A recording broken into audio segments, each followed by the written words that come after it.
Catholic News Roundup is brought to you in part by PewSitter.com, your online Catholic newspaper for the third millennium, CatholicMediaCoalition.org, in line with the Church, online with the world.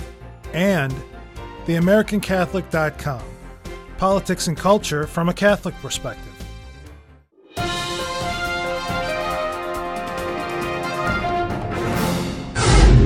Hello and welcome to today's edition of Catholic News Roundup. I'm Michael Voris. Obama's stem cell policy halted.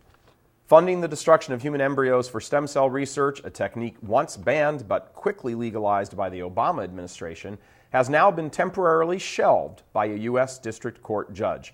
The ruling came down based on an existing law banning the use of federal funds for the destruction of human embryos.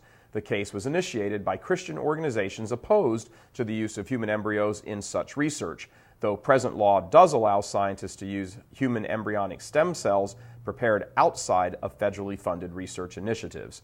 The Obama administration could appeal the ruling or attempt to rewrite guidelines to suit the federal law. ACLU threatens Catholic healthcare. Catholic hospitals or healthcare workers who refuse to perform abortions may soon be violating the law. The threat was mounted by the ACLU in a July 1st letter to the U.S. Department of Health and Human Services, citing what it believes to be a violation of the Emergency Medical Treatment and Active Labor Act.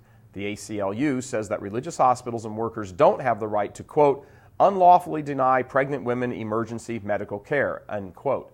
Fortunately, the Becket Fund, a Washington-based law firm that focuses on the defense of religious freedom, has offered to defend anyone threatened with being forced to directly procure or perform an abortion, which is contrary to United States legal protections of conscience rights. The president of the Becket Fund, Seamus Hassan, has vowed to sue anyone, if anyone, including the ACLU, attempts to create any such policy that violates those rights. Heretics band together, a newly formed group emphasizing the homosexual agenda and who call themselves Catholics for Equality, is in complete denial of Catholic teaching regarding homosexuality and social justice. The group first met last January, composed of dissident Catholics from across the United States. Organizers say that they want to influence the Catholic voting bloc and stop opposition from parishes and the U.S. Bishops' Conference to the gay, lesbian, bisexual, and transgender lifestyles.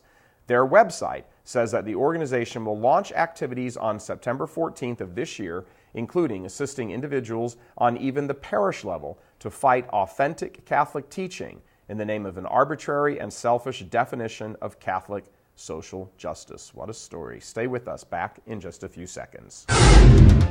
Catholic News Roundup is brought to you in part by NewOxfordReview.org, the voice of Catholic Orthodoxy, in print and on the web, and RenewAmerica.com, expanding the influence of America's grassroots in the cause of freedom. CatholicUnderground.com, the podcast about our Catholic faith and new media. Bishop rebukes priest. Following up on a story we brought you a few weeks ago, Father Michael Rodriguez stated in his El Paso Times column that Catholics must stand against abortion and homosexuality, and that the most loving act is that of saving souls.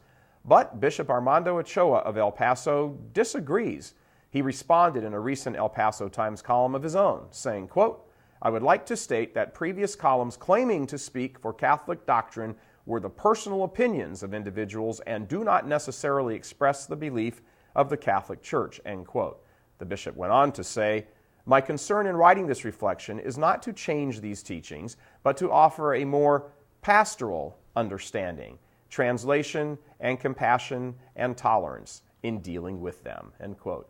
Harsh words and condemnations lead to divisiveness within the body of Christ, he concluded. Reaching out to homosexuals, Bishop Ochoa said, for example, can be done without compromising church teaching in any way, and pastoral care demands no less from us. And finally today, monks versus funeral directors. A group of Benedictine monks is seeking a federal court order recognizing their claimed constitutional right to sell simple wooden coffins at what they say is a considerably lower cost than funeral home competitors who have allegedly banded together in a casket cartel. Attempted enforcement of a state criminal law in Louisiana requiring caskets to be sold by licensed funeral homes only violates the monks' 14th Amendment right to due process, the monks contend. According to the Associated Press, the monks' attorneys say the law isn't rationally related to health or public safety concerns. The only reason the law exists, and the only reason they're enforcing it, is to protect the profits of a private industry group. I'm Michael Voris. Thanks for tuning in. Be sure and tune in tomorrow for your daily dose of Catholic News Roundup right here on RealCatholicTV.com. And be sure and check out The Vortex today, where we talk about 2 bishops, 2 priests, and 2 very different cases. That's it for now. Thanks for tuning in. Be sure and tell all your friends about us. And as always, God bless you.